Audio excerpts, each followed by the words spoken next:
माता पिता जीवित हैं और माता पिता अपनी बेटी के घर अगर नहीं जा सकते तो वो अपने बेटे को कहते हैं कि तू जा, और तू जाकर अपनी बेटी के यहाँ अपनी बहन के घर जाकर रक्षाबंधन पर राखी बंधो।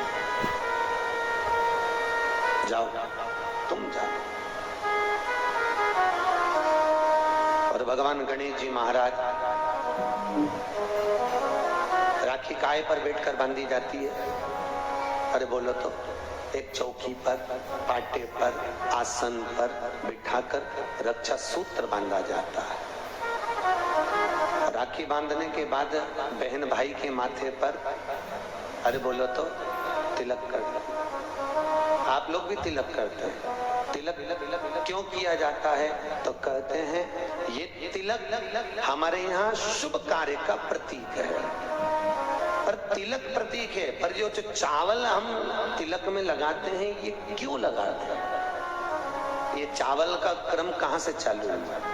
सिर में चावल चिपकाना, तिलक लगाने के बाद चावल लगाना, कहां से चालू हुआ? ये चावल है क्या?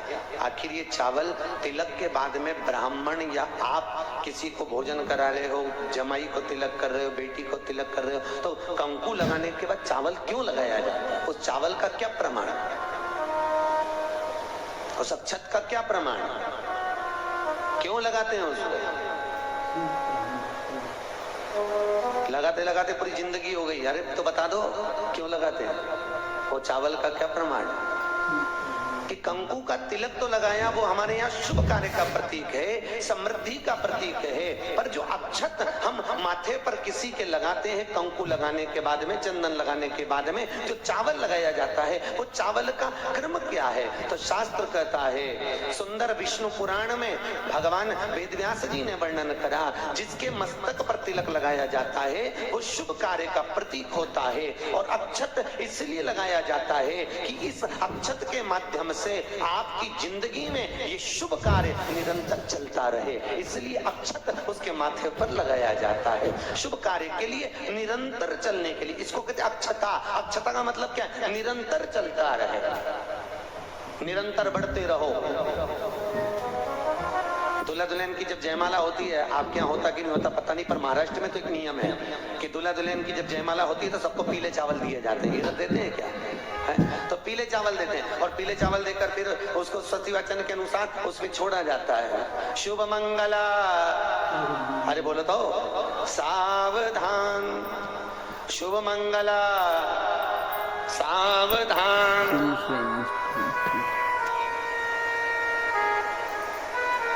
उसके ऊपर छोड़ते कि सावधान। और ये चावल तुम्हारे मस्तक पर जो पड़ा हुआ है, तुम्हारे मस्तक पर जो डाला जा रहा है, तुम्हारी जिंदगी इसी प्रसन्नता में निरंतर बढ़ती चली जाए। वो अक्षता का मतलब है। केवल एक देव है महादेव, जिनको खंडित चावल कभी नहीं चढ़ता। शिव जी को आप बहुत सारा चावल नहीं चढ़ा सकते, एक दाना चढ़ाओ, पर खंडित मत चढ़ाओ। अक्षत, शंकर को कोई चीज खंडित नहीं चढ़ती। बेलपत्र भी चढ़ाओ, भले एक चढ़ाओ, पर पूर्ण चढ़ाइए। भगवान भोलेनाथ को पुष्प चढ़ाइए, पूर्णता में चढ़ाइए। हम कई जगह मंदिरों में जाते हैं तो भगवान के ऊपर फूल देखते हैं, तो फूल कई बार शिव जी के ऊपर,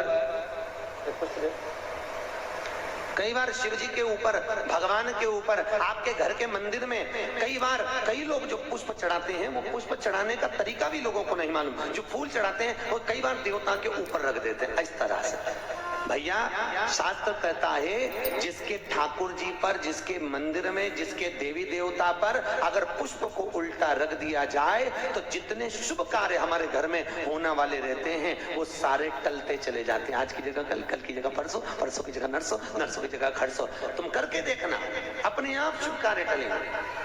इसलिए भगवान के सम्मुख में जो पुष्प चढ़ाया जाता है वो सीधा चढ़ाया जाता है। यहाँ तक शास्त्र कहता है अगर भगवान को पुष्प चढ़ा रहे हो तो अगर सीधा और उल्टा नहीं मालूम तो नीचे की जो डांट है उसको तोड़ दीजिए, और पत्ती की पत्ती, पंखड़ी की पंखड़ी भगवान को समर्पित कर दीजिए। वो शिव जी को स्वीकार होगा, वो भगवान को स्वीकार होगा। ये उसी में का हाल, उसी में का सुख है। जैसे पानी में पड़ा हुआ पुष्प, काय में पड़ा हुआ अरे बोलो जम के पानी में। कई माताओं की आदत रहती है, हमने कई ब्राह्मणों को भी देखा, कई लोगों को देखा, क्या करते हैं, कमंडल ले जाते हैं, कमंडल डोलची, कमंडल में पानी रहता है, एक बाल्टी में पानी रहता है, और पेड़ पे से तोड़ के उसमें डालते रहते हैं। फूल को तोड़ा, उस बाल्टी में डाल दिया, बाल्टी में पानी है, उस पानी में फूल डल गया, और अगर पानी में फूल डल गया और उस फूल को निकाल कर आपने महादेव को समर्पित करा, देवी देवता को समर्पित करा, ठाकुर जी को समर्पित करा, कृष्ण राम नारायण लक्ष्मी को समर्पित करा, तो जो पानी में पड़ा हुआ फूल निकाल कर अगर हमने देवता को चढ़ाया तो वो निर्माल्य के तुल्य हो गया। काय के तुल्य है? निर्मल। निर्मल जानते हो, भगवान पे चढ़ा हुआ फूल, मतलब उसका कोई परिभाषा नहीं है, तुम कितने ही चढ़ा लो, वो निर्माल्य के तुल्य। अगर पानी में पड़ा हुआ पुष्प निकाल कर पानी के लोटे में से, पानी के कलश में से, पानी की बाल्टी में से उठाकर चढ़ाया है तो वो निर्माल्य हो गया, मतलब चढ़ाया फूल हो गया, उसको भगवान स्वीकार नहीं करते, याद रखिए। उसी तरह जैसे तांबे की प्लेट में रखा हुआ चंदन, तांबे की प्लेट में अगर चंदन रखा है और वो अपन ने लगा दिया तो वो चमड़े के बराबर हो जाता है। इसलिए तांबे की प्लेट का चंदन किसी को नहीं चढ़ाया जाता, किसी देवता को नहीं लगाया जाता, किसी देवता निर्माल्य।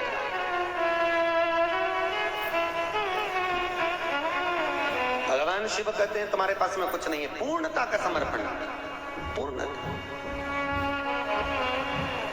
पर आज के जमाने में लोग पूर्णता देते कहां हैं? एक बात बताओ, भगवान के मंदिर में नारियल फोड़ा, राम जी के मंदिर में, हनुमान जी के मंदिर में नारियल फोड़ा, और वो नारियल फूटने पर अच्छा निकल गया तो भगवान ने स्वीकार करा कि नहीं करा?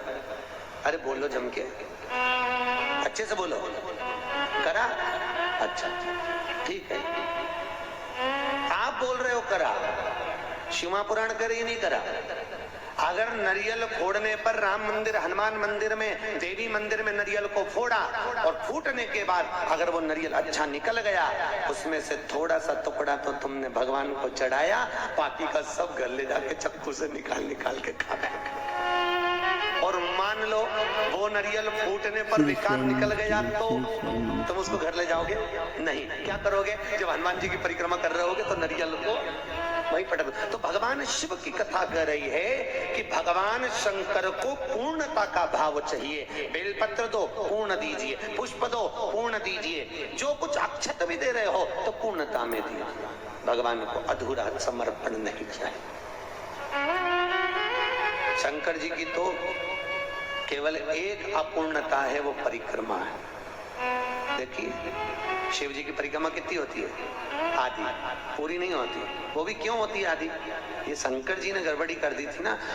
बड़ा जो बेटा था वो माँ को प्रिय था और छोटा बेटा, अरे बोलो तो, बाप को प्रिय था। अब शंकर भगवान बड़े आनंद में, अब उन्होंने क्या करा, शंकर जी को गणेश जी से बड़ा लगाव हो गया था, बड़ा लगाव एक बार बहुत।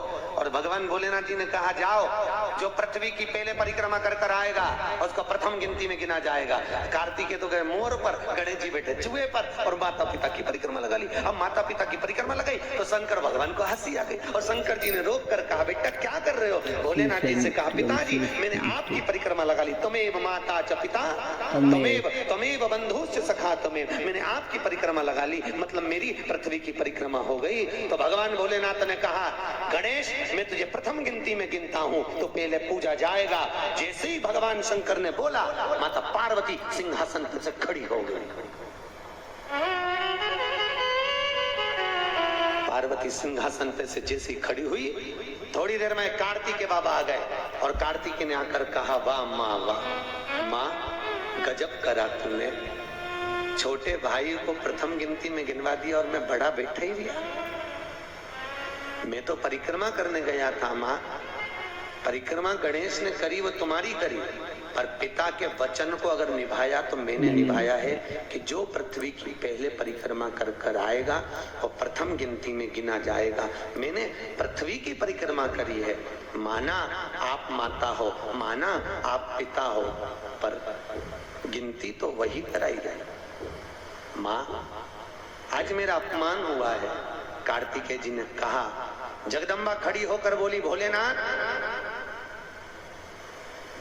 मैं आपसे वचन लेती हूँ, आप भोले हो, आप दयालु हो, आप करुणा सागर हो, जो आपकी परिक्रमा लगाएगा आप उसको हर कुछ दे दोगे।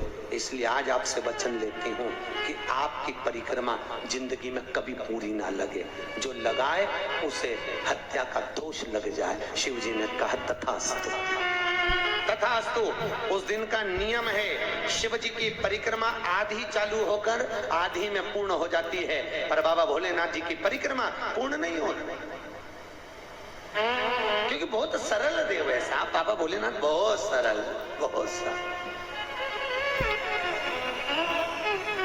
कितना सरल देव। आपके यहाँ कोई ऐसा देवता बताओ, राम जी के ऊपर दिन में 2 बजे जाके पानी चढ़ा के बताओ, भगवान विष्णु पे देवी जी के मंदिर में जाके चढ़ा के बताओ।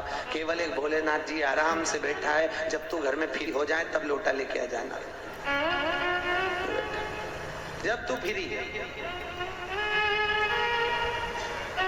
और सावन महीने में तो कभी आप काशी, महाकाल, उज्जैनी आदि आदि, ओमकारेश्वर, मल्लिकार्जुन आदि आदि जगह जाके देखो तो इतनी भीड़ रहे, लोग कांवड़ जानते हो ना, कांवड़ लेकर जाते हैं, और कांवड़ लेके जाके पानी की पानी, और कोई तो वहीं पे कांवड़ का लोटा तक भगवान पे फेंक दे। पार्वती जी बोलती हैं, भोलेनाथ क्या दशा हो रही तुम्हारी? भगवान बोले मैं भी चुप बैठा, तू भी चुप बैठी, आपने कहीं नहीं बोलना, बस चुपचाप बैठे तो आंख बंद कर। शिवाय नमस्तुभ्यम, हर हर महादेव। आप सभी का मेरे चैनल धार्मिक वीडियो पर स्वागत है। पूज्य प्रदीप मिश्रा जी ने कथा में बताया कि भगवान शिव को कोई भी चीज़ अपूर्ण नहीं चढ़ती है, सिर्फ पूर्ण ही चढ़ती है, फूल हो, पत्ती हो या चावल का आखा दाना हो।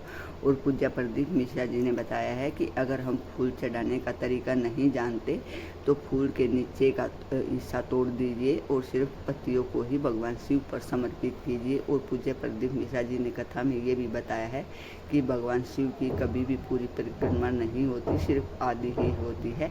अगर आपको पूज्य प्रदीप मिश्रा जी के उपाय और कथा अच्छी लगी तो प्लीज़ लाइक, कमेंट और शेयर जरूर कीजिएगा, और कमेंट बॉक्स में हर हर महादेव अवश्य लिखिएगा। श्री शिवाय नमस्तुभ्यम, हर हर महादेव।